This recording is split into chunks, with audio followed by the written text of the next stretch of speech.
is up, everyone? Thanks so much again for coming on today at the School of Greatness. I'm with my good friend Grant Cardone, who I had on a video interview, I think it was almost 2 years ago, and you really blew my mind when we talked then. We were kind of chatting, I think, via email or Twitter originally. I heard about you through a mutual friend of ours from Atlas Media Crew.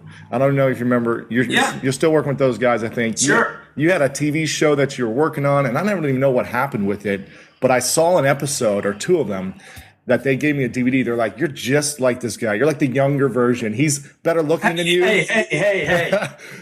Grant's better looking than you, but you're younger than him. And you're like the younger Grant Cardone. And I was like, I got to check this guy out and see if he's for real. I watched this TV show and I was blown away at how awesome you were on camera, but your chops, how smart you were, how you were able to flip people's business around very quickly who were, in a daze. So that's kind of how we got connected originally. And we've been, email and Twitter friends ever since. And I thought it'd be great to have you back on because I see you everywhere. You're right for, I think Forbes. I know you're on Entrepreneur. You're in every site I go to. I see your name. I see videos of you. So I thought, let's bring you back on. I think you've written like 3 more New York Times bestsellers since we talked. Something crazy. I see you in airport, bookstores, all over the place. So it's good to have you back and hanging out, my man.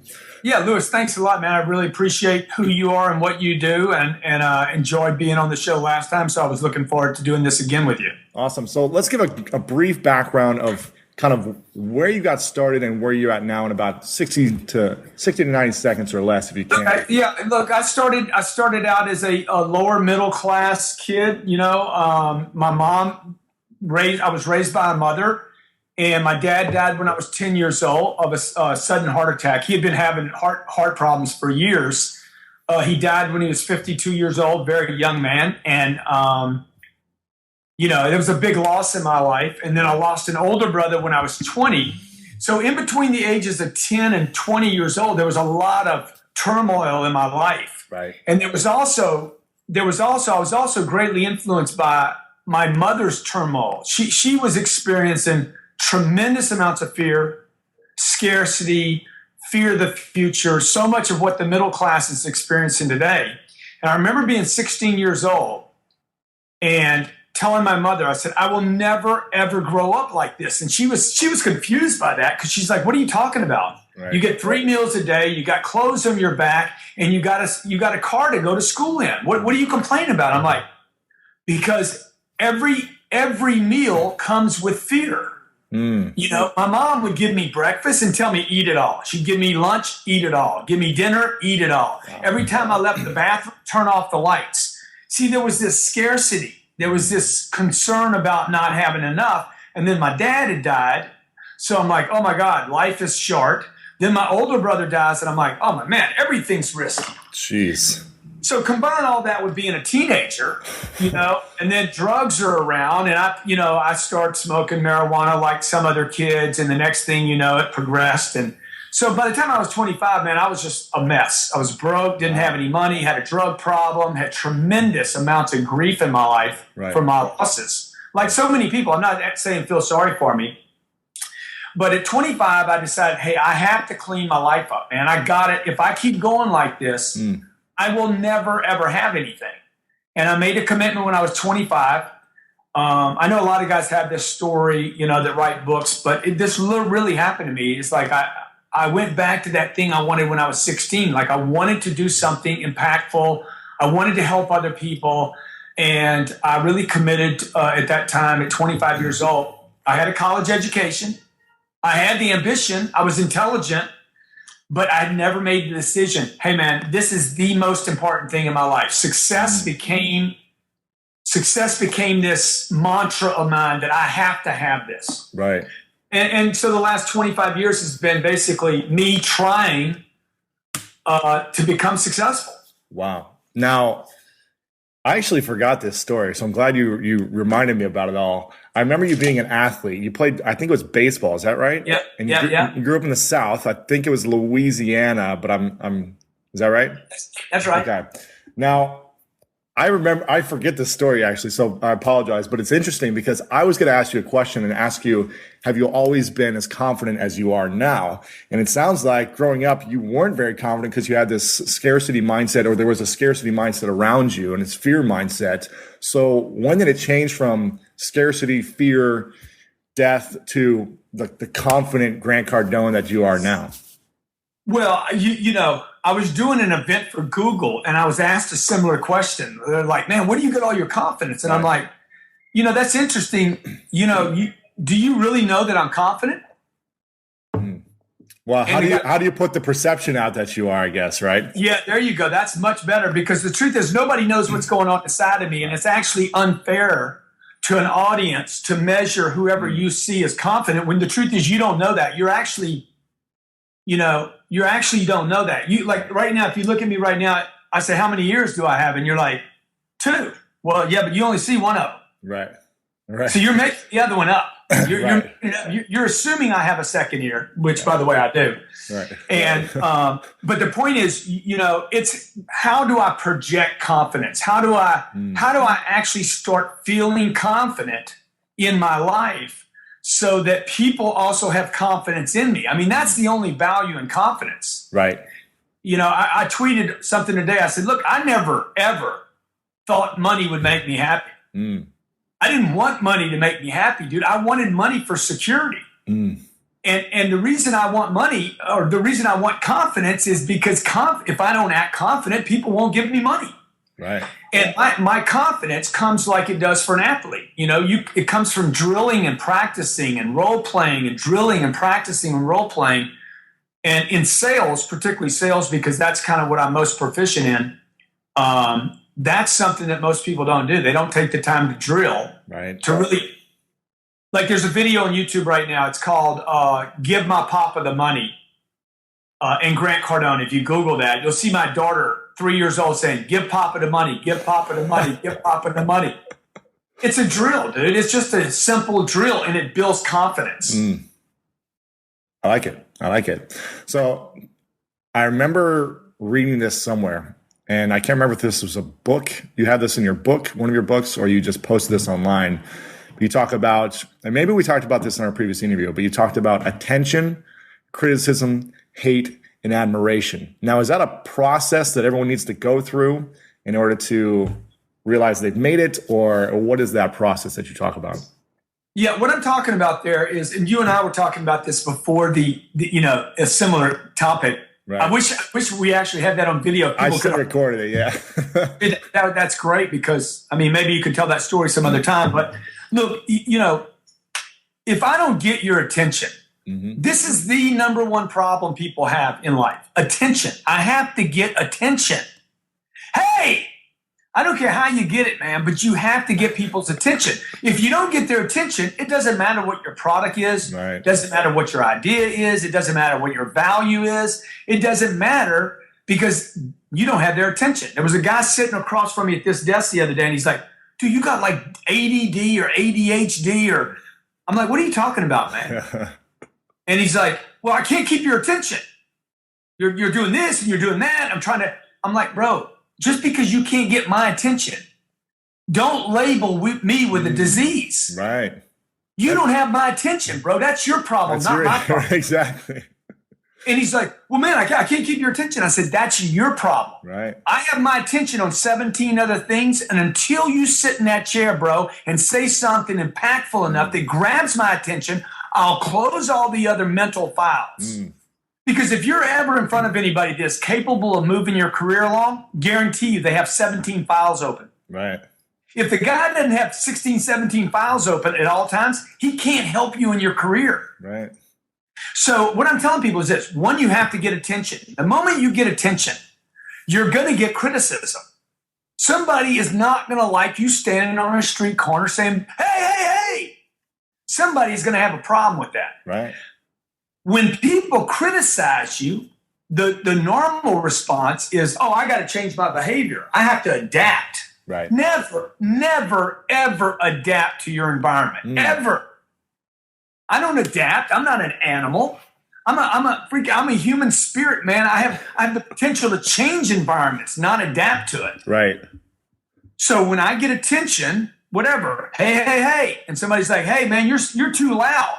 The thing to do is not to back off. Whatever gets you criticism, you should use that same thing to get the criticizer to either become an admirer or a promoter. See, haters promote. Haters, look, you got to have haters. You need haters bad, man. People don't value their haters enough. Google's got them. Apple's got them. Coca-Cola's got them. AT&T had them. Facebook has them, right?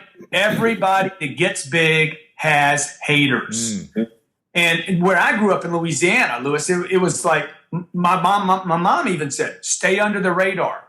You know, get big enough, but not too big. Right. You get too big, they're going to knock you down. If you fly under the radar, nobody will notice you. But this is not a good thing to do because it keeps you small. It actually keeps you trying to stay small the whole time rather than blow up, explode. Get your haters, and whatever got you haters, stay with it. Keep doing it, because sooner or later, you'll have admirers. You'll have people admire what you do and how you scream on the street corner and your tenacity. And they'll start admiring you with contracts and endorsements and books and et cetera. Right. Interesting. Okay. Let's talk about this now. Let me just say this one other thing, okay? The truth is, people that hate, they're not even in present time. They're hating something that happened yesterday. Haters don't produce anything. Haters produce nothing. They're incapable of producing anything. That's why they hate. Right. Because you remind them of what they should be doing and aren't, or what they could be doing and quit doing. That's true. That's very true. You got to embrace the haters. I love it. Multiply the haters. Multiply the haters. What? So tell me this about. So this podcast is all about greatness and discovering greatness. So how would you define greatness, and what's one step that the listeners can take today to kind of unleash their inner greatness? Well, that's a great question, man. You know, the way I measure greatness, look, it's going to be different for everybody, right? Right. One guy says it's $1 million, and the guy with $1 million says it's 10 million. Right. And the guy with 100 million says, no, dude, greatness has got nothing to do with money. He's got 100 million, but he's got the yacht, and he's got everything, but he's like, greatness has got nothing to do with that. Right. Now, so everybody's definition is going to be different. But for me, greatness would be the difference between where I am right here and my potential. This would be the gap. This would be where greatness lies for me. So if I had gone from here to here, but my potential was up to here. Right. For me, it's the gap. I'm always looking to fill the gap up between my reality and my potential. Now, doesn't the gap always increase once you close the gap? Doesn't it go up higher?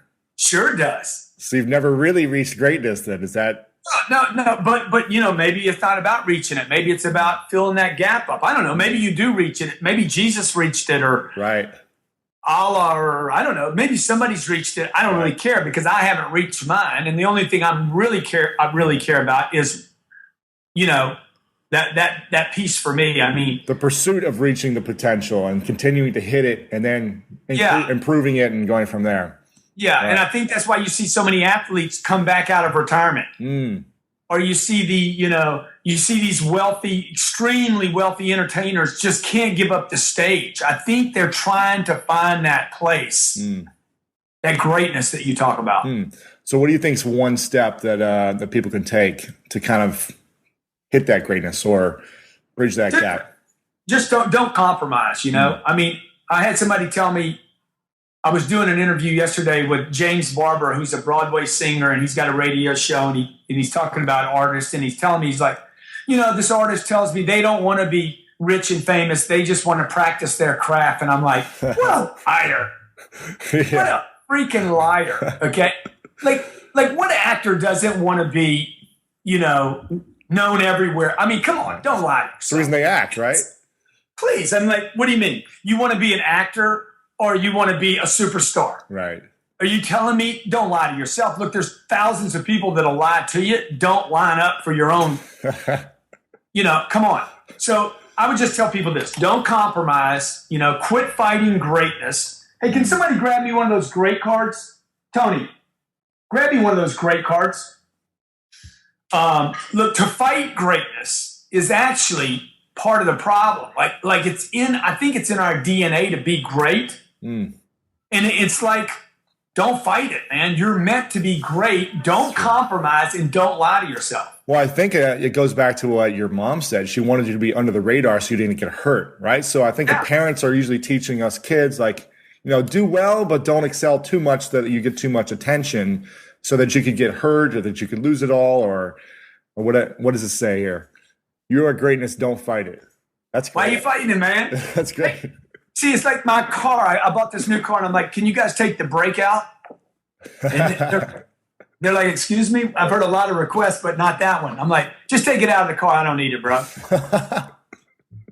Because what people are doing is they're stepping on their greatness. I did this as a kid, man. That's what the drugs were about. That's what the alcohol was about. That's what all the bad choices were about. It was about me trying to hold this potential down. Right. And basically sabotage who I am and just be great and make the extra call and make the contact and reach up for people and your friends and associates. Go reach up to the people that are the hardest to get in front of, not the easiest to get in front of. Right. That's great. Now, you're most known for, in my mind, for being an amazing salesperson and selling and the idea around selling. Now, correct me if I'm wrong, but that's mostly what you're known for, and you write about, you talk about in your books, and you talk about at speeches. So how does one become a great salesperson without being salesy? Well, you know what I mean. You know what I mean by sales. Yeah, totally. I think you have to like really investigate that second part of the question, though.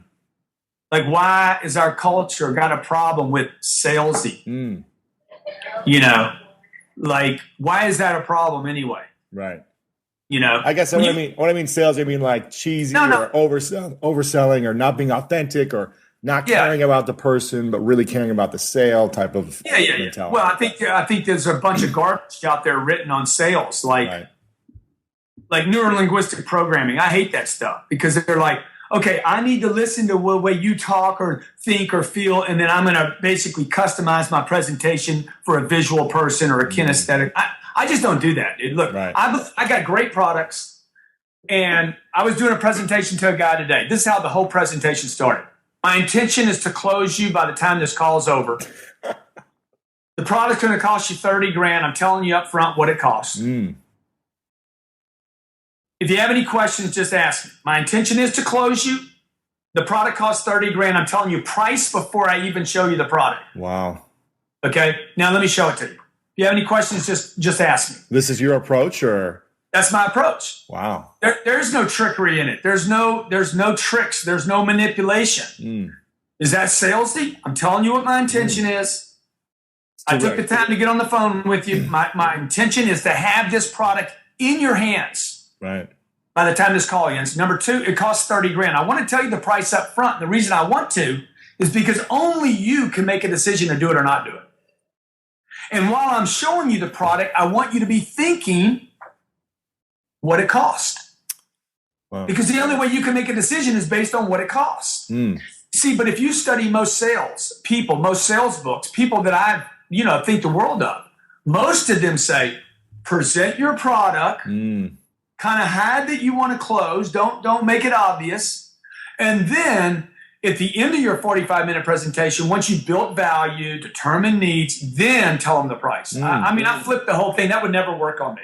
Wow. I want to know how much up front. That's interesting because I'll be honest and say that I do the other approach that you talked about, where I actually say, hey, I'm going to have something to offer for you at the end. In the beginning, I say, here's what I'm going to be covering today. I will have a product that I'll be offering at the end, but let's get into some of the free information first, because I'm kind of teaching them and giving them a free training and then selling them an advanced training if they want that at the end. That's a different thing that you're offering, because you're offering a free workshop. Okay, in this particular case, you're offering something that's of value. Right, free training. And then you're stacking an offer on top of this free thing that you did. So it's a little different. Gotcha. This is when I have a client that has shown interest, I have an appointment. It's Gotcha. one person, not 100 or 200, right? Uh-huh.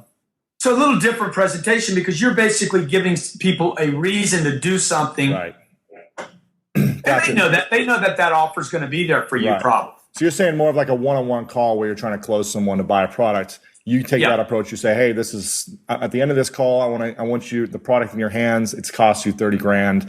But I tell you what I'd love to do. I'd love to do one of your webinars and test this out and flip it. We should test it. I bet you our closing ratio goes up. I'm down to test it, man. I'm down to test that for sure. If you can do more than 25%, I'd be impressed. Did I do 25%? I can do 25% to strange people out on the street. Let's test it later then for sure. But I'll just tell you, I had my staff in here watching. I'm training some new guys, right? And I said, look, this is what I'm going to do in the call. I'm going to lay out my intention. Right. I'm going to give them my pricing, and I'm going to ask them why they want this. Right. And watch how it goes, okay? And it was just like, the guy's like, I said, have you seen enough to make a decision yet? After I presented a portion of my product, have you seen enough to make a decision? And he's like, not yet. I said, well, thank you very much. Let me continue presenting my product. Wow. Okay, show me more, Grant. Wow. And so I get to go on. I like that. So it's just a very straightforward, not salesy. It interrupts many of the old kind of ways, manipulative ways of selling. So I feel really good about it. And I am known for selling and bringing a new way to handle people. I like that. Would you say that the number one thing you need to be a great salesman is confidence in yourself? I'd say the number one thing you need to be a great person is confidence in yourself. Right. I hear you there. But you can't really sell if you don't have confidence as well, correct? Yeah. You want to be a great athlete. You want to be whatever, dude. If you don't have confidence in yourself, you're not going to be great. I don't care what your skills are. Right. So how does when we have all these doubts, fears, demons, worries, concerns, how do you manage overcoming those coming into your mindset every day? If someone says no, or one day everyone's saying no to you, how do you overcome that and keep confidence in yourself, your product, your service, and what you're offering? Clean hands. First thing is clean hands, man. I don't do anything that I don't feel good about. And if I do, because I'm human, I clean it up. And the cleaner my hands are in business, relationships, with my wife, with my employees, and I'm talking about my personal understanding of what clean hands are. Right. For everybody, it's different. This isn't some moral, this isn't some religious or moral dissertation. The cleaner my hands are in business, the more business I can do. Right. Because if I'm doing something that I don't feel good about, forget whether it's right or wrong, okay? Like I went down a one-way street to get to work today. See, for me, that's not a big moral dilemma for me. Right. Look. You went the wrong way on a one-way street, is what you're saying. Well, the street was blocked because of vehicles and stuff. It wasn't actually a one-way, but I skirted through the little signs to get to my office. Right. To me, that's not a big deal. I'm going to do it on the way home. I already know I am. I'm talking about the other stuff that you don't feel good about. Right. For somebody else, Lewis, that might be like, oh, no, dude, that's terrible. You can't do that. Right. Then I wouldn't do it if I were you. But I think it's an individual thing. The cleaner my hands are, the more forceful I can be in a deal. Sure. Because I have clean hands, because I'm not thinking about the past. I mean, if there's anything I've done in my life that I'm really proud of, is I've cleaned up all the stuff I've done in the past that I didn't feel good about, so that I can go full blast like this, like all the way, because I'm not worrying about, I don't have any attention on those things that are left undone, the things I don't feel good about, the people I kind of didn't tell the truth to. I clean it all up so you can go, like that windshield in your car is what, that big? Right. It's huge, right? Right. It's this big. The rear view mirror is that big. Yeah. I don't want any attention on the past. None. I want complete confidence to move forward. And I think even though you might see criminal people that are criminal-like or cheat or steal, you see them do well for a little while. They don't do well for long periods of time. Right. It's true. We want them to, but they don't. Yeah. Why is, even if you're not in a sales role in your career, I already know your answer is going to be here, but Why is selling so vital to our survival, even if you're not in that specific sales role? Because that book right there, Sell or Be Sold, was written for artists. It was written for artists that don't think they're salespeople. It was written for the executive that thinks he's chairman of the board now. You look at Warren Buffett. Warren Buffett is one of the greatest salespeople that has ever walked planet Earth. He's not considered to be a salesperson. He's considered to be an investor. Right. But Warren Buffett, every time, if you notice Warren's interviews, he's got that old grandfatherly, I'm a long-term investor. In every interview, you will see the products of one of his companies in the background. Right. Okay. Steve Jobs. Steve Jobs will always be known as the entrepreneur that created, unbelievable technology. Truth is, Steve Jobs was an unbelievable salesperson. Right. He convinced people to buy products they can't even afford. $600 phones. If I ask 1,000 people how much this phone costs, everybody will say $400, $300. This phone costs $3,200. Wow. Steve Jobs has got everybody convinced this is a $400 phone, but the truth is you pay $120 to $150 a month plus the $500, and you change phones every 18 months. Right. The guy was brilliant.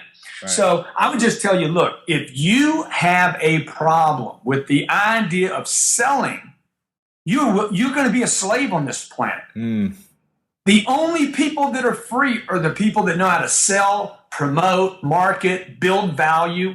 If you can't build value in yourself, determine your own value, the marketplace is going to determine what you're worth. And the marketplace never pays what you're worth. Right. So I would just tell everybody, man, no matter what you're getting your degree in, you're a chiropractor, you're a neurosurgeon, you're going to do, you're going to Beverly Hills to do facial surgical, dermatology stuff. You got to learn how to sell. Otherwise, your degree won't matter. Wow. I like it. So you're talking a lot about, and before you've talked about dominating being more important than winning.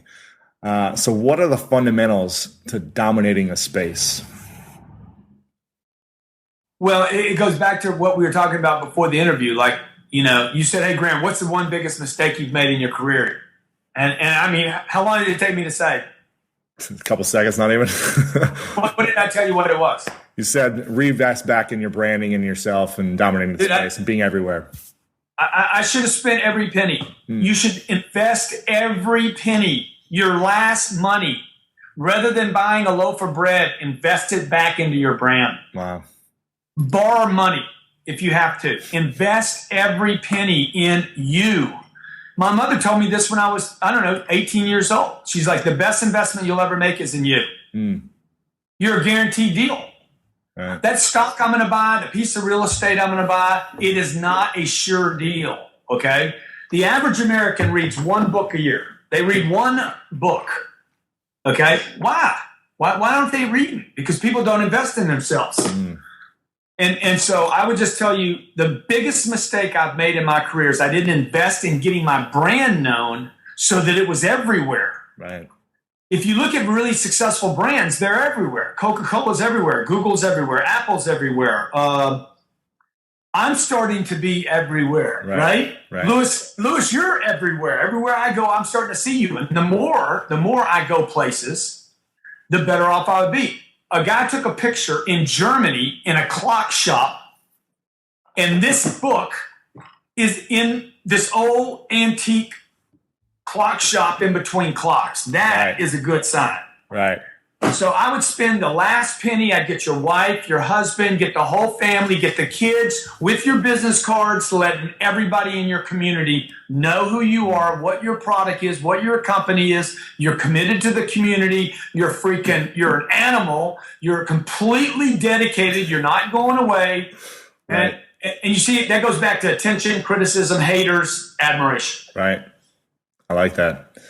What about if there's a space that's already being dominated? Should people just leave that space alone, or what should they do? You should make a list of the places where this company is deficient. Make a list of the places where this company cannot compete now because of their size. Right. You see this happening in business, in tech, particularly technology businesses, where a company gets really big and now it moves extremely slow. It doesn't move with the agility and the nimbleness that it did that made it great. Right. And so what I'm going to do, like when Lehman collapsed, so I made a list of what my competition could not do. I didn't focus on what they were doing. I made a list of what they could not do or would not do, and then those are the places where I went to all in and really invested. Right. Nice. So what was the biggest lesson for you in the last year then? In 2012, what was your biggest lesson learned? Look, you know, people don't cost money. They don't cost money. You got to invest in having good people around you and making mistakes. You know, and me and you were talking about that before the interview as well. It's like, make mistakes. You know, I don't like managing people. I hate managing people. Yeah. The best people I have are the ones I don't have to manage. I don't have to check on. Right. The best businesses that I'm partners in, I don't have to do any of the work. Right. So what I'm doing today, I'm looking for, I'll go through lots of people. We put ads out. I just moved from LA to Miami. I think you know that. Yep. We put ads out here. That was a great thing I did, by the way. Moving from LA, dude, one of the best decisions I've made in my career. Why is that? There's some bad voodoo in LA. It was holding my business down, man. Really? I'm telling you, unexplainable. Wow. It's like the lid has been taken off my business in Miami. Wow. Unbelievable. And on top of that, I'm saving a lot of money in income taxes that I can now reinvest in my company. I have 4 times more employees here than I had there. Wow. Which means I'm buying time. Yeah. Because now I'm duplicating myself 4 times. It's true. It's difficulty managing those people. Like I got to take the time to get everybody on the same page, or I need to find people that are already like hooked into my message and believe in my message. We did an ad here, a 4-day ad for jobs. We had 1,300 responses. Wow. To positions. So I think what I've learned is, look, man, go big and go fast. And if I had one of the two, I'd go fast before I went big. Really? Yeah. Okay. I like it. So if you were a professor at the University of Greatness, which you're basically doing right now, what would you call your class? What would I call the University of Greatness? I call it Ballin' Ain't Cheap. Ballin' Ain't Cheap. I love it. You know, I was doing this gig for Entrepreneur Magazine, and they're like, why did you want to be an entrepreneur? One of those questions like you just asked me. I'm like, because I wanted a big watch, dude. Oh, man, I love it. Yeah. That's awesome. Where can people find you online, Grant? What's happening for you recently? Where can people find you? You can find me at grantcardone.com. You can find me on Twitter at Grant Cardone. Look, if you have to look very hard to find me, you ain't looking. It should take them about 5 seconds. Type your name in, you'll find them everywhere. Yeah, put in Grant Cardone. You can spell it any way you want. I'm going to pop up somewhere. Like if you want sales, you want follow-up, you want prospecting, you want anything to do with, you want an online university. I mean, that's one of the things we're working big on. We're moving into the Latin American marketplaces. I'm working with Fortune 500 companies, customizing sales training programs for them. Working with companies like Univision, Google, Morgan Stanley, mom and pop shops, Kawasaki, Chrysler Motor Company, customizing specific customer experience, sales process driven universities and programs so people can be more successful in getting their products and services known. Nice. Very cool. Well, make sure to check you out at grantcardone.com. And any final words on greatness or anything you want to say? All I can say is this right here. Don't fight it, baby. You are greatness. Don't fight it. I love it. Thanks, my man. Don't fight it. Okay? Thanks a lot, Lewis.